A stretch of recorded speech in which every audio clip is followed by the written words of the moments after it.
respected chairpersons, I would like to thank the entire organizers of GOSICON 2022, Goa, for giving me this interesting topic of peri-prosthetic fractures following TKR. Now this is the outline of my talk. And to introduce the subject, peri-prosthetic fractures following TKR, we all know is a potentially serious complication, and managing these is often quite challenging. The overall incidence continues to rise because of the increasing number of TKRs being performed right now, due to the increased longevity of the population, an aging population, associated with osteoporosis and a lot of comorbidities. It can involve the distal femur, the proximal tibia or the patella, and it can occur intraoperatively or post-operatively. The successful management depends on careful planning, appropriate investigations, guided by a proven algorithm and choosing the right implant. Now coming to the epidemiology, the incidence after primary TKR is around 0.3 to 2.5%, and after division it can increase up to a whopping 38%. And the tibial peri-prosthetic fractures is less than 1%, and patellar peri-prosthetic fractures 0.6%. Majority are due to minor trauma after tibial fall, associated with osteoporosis and poor bone quality. And other causes can be, especially in the young, can be road traffic accidents, seizures, forced manipulations after a stiff knee. And the complication rates following the peri-prosthetic fracture can be as high as 40%, and the 1-year mortality rate can be about 4.6 to 13%. Now the risk factors are patient-related intrinsic factors. Most important, single most contributing factor is osteoporosis. The others are inflammatory arthropathy, advanced age where there is Alzheimer's and dementia. Female gender is implicated in 80% of cases. Chronic steroid use, multiple comorbidity, neuromuscular disorders, repeated falls, and a BMI, obese patients more than 35 BMI, or malnutrition of the patient. Risk factors implant or procedure related if there are previous osteotomies, implant or hardware failure, removal, anterior femoral notching, central box preparation for a PS implant, revision TKR, stress shielding or osteolysis, and forced manipulation in a stiff knee. Now, notching of the anterior femoral cortex have been implicated. There are so many biomechanical studies which show that anterior femoral notching significantly lessens the load to failure by decreasing the bending strength by 18% and the torsional strength by 40%. But there are also reports which refute the claim. Ritter et al. In 1,089 TKR cases, average follow-up 5 years, noted anterior notching in almost 30% of cases. Only 2 cases had peri-prosthetic fracture, and that too, those cases had no notching.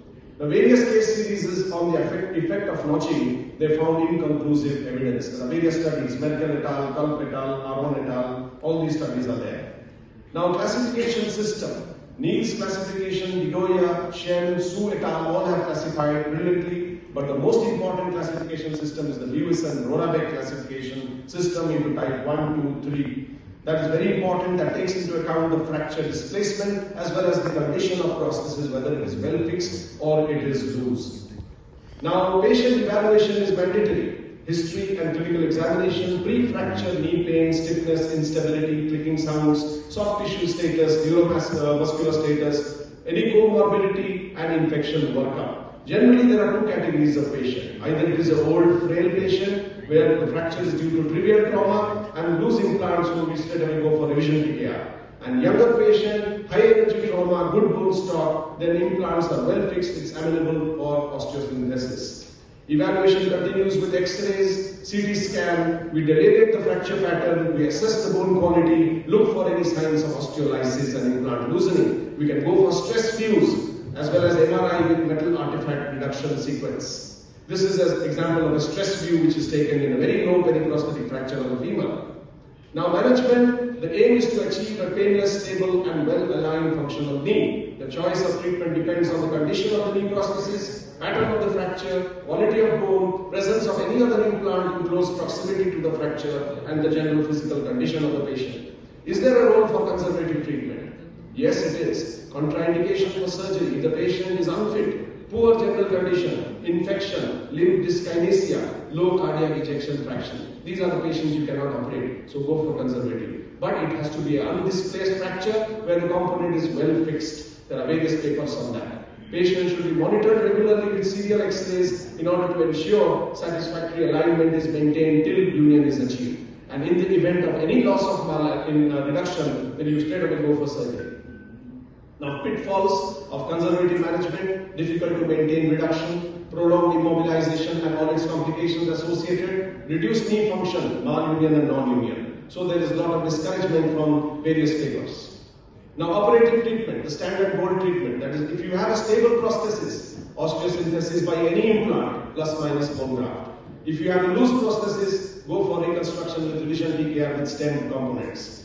Now, open reduction internal fixation, you can use conventional plates, condylar buttress plate, but most important is the locking plates nowadays, and retrograde iron nail can be used in some situation. Additional bone grafting may be required in osteoporotic bone. Augmentation with bone cement in osteoporotic bone has also been found to be a good substitute. Some reports have said about external fixator, but that's not that important. Revision TKR with stem components if it's an extremely distal fracture, comminuted fracture, or loose prosthesis. Now, the type 2 lower distal femur peri-prosthetic fracture, an example with conventional plate plus fibular strut graft. Now, Kumar et al. Has believed that intramedullary allograft, it offers both mechanical and biological advantage, enhances the implant fixation.